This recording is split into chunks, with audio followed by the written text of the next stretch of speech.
A snake coils around a sleeping warrior's arm. His wife watches, breath held. She knows what it means. The gods have marked him. This man was Spartacus, born in Thrace. He fought for Rome. They betrayed him. Chains replaced his sword. The gladiator pits of Capua became his cage. 70 men shared his anger. Rome had taken everything. One night, kitchen knives became weapons. Blood on stone. The rebellion begins. They storm out into moonlight, stolen blades dripping. Roman patrols fall before dawn. Escaped slaves join by the hundreds. Mount Vesuvius becomes their fortress. Spartacus trains farmers to fight like legions. They ambush a Roman militia, complete annihilation. Another legion sent, another destroyed. The slave army swells to 70,000.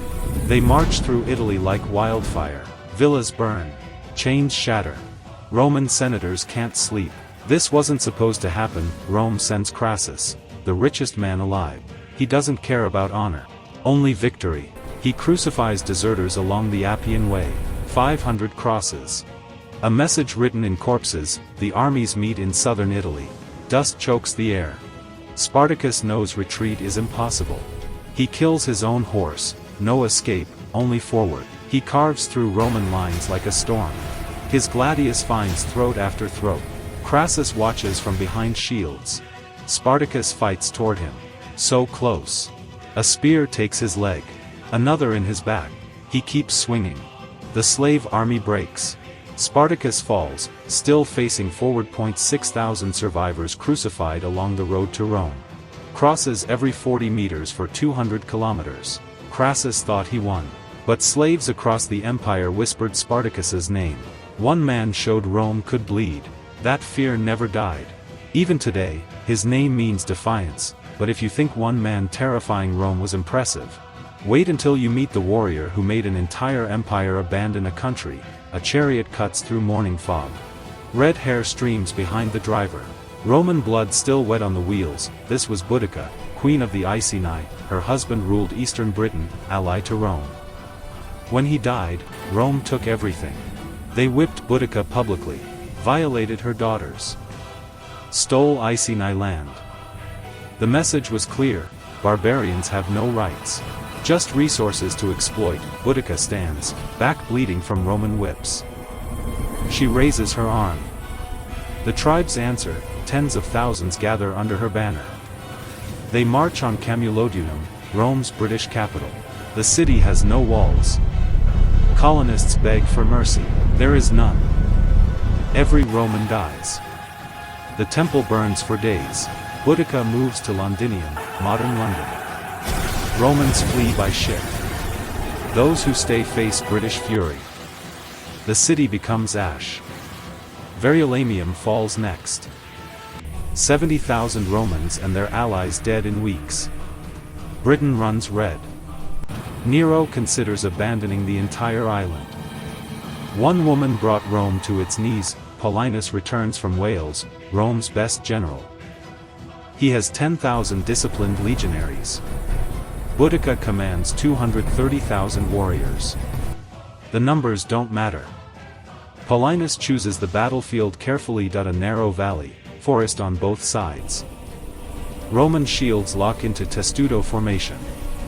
Boudica's chariot leads the charge. Thousands surge forward, screaming. They crash into Roman steel. The valley becomes a killing field. Boudica's numbers work against her. Too many warriors, not enough space.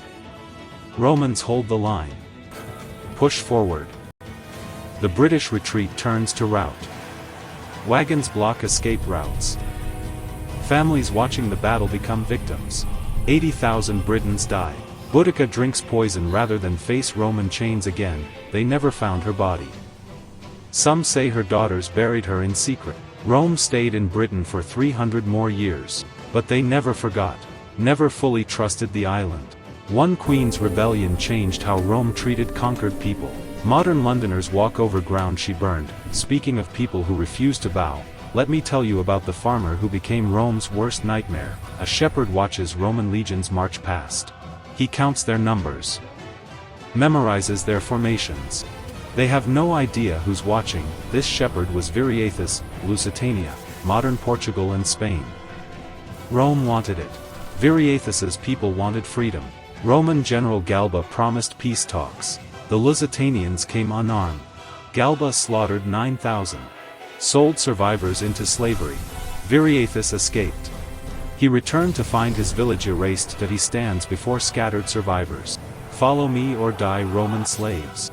They follow. Guerrilla warfare becomes art. Viriathus knows every mountain pass. Romans march into ambushes daily. Strikes at dawn, vanishes by noon. Defeats 4 Roman governors. Humiliates 2 consuls. His army grows from hundreds to thousands. Rome sends Fabius Maximus, their best. Viriathus outmaneuvers him repeatedly. Fake retreats. Night raid, poisoned wells. For 8 years, Rome cannot conquer Lusitania. One shepherd holds the empire at bay. Rome realizes they can't beat him militarily. They try negotiation. Viriathus almost agrees to peace. Almost. But Roman pride demands total victory. There is no final battle. Rome chooses assassination instead. They bribe Viriathus's closest friends. 3 men he trusted with his life. They wait until he sleeps. Knives in the dark. Silent. Efficient. Cowardly, his funeral draws thousands. Even Romans attend. They killed him but couldn't defeat him. Lusitania eventually falls, but the memory doesn't. Modern Portugal claims Viriathus as their first national hero. Statues stand where he once fought. Rome won through betrayal. That tells you everything. The shepherd who became legend never lost a fair fight. These 3 warriors faced impossible odds alone. And honestly, their stories make most action movies look boring. Sometimes history doesn't need CGI.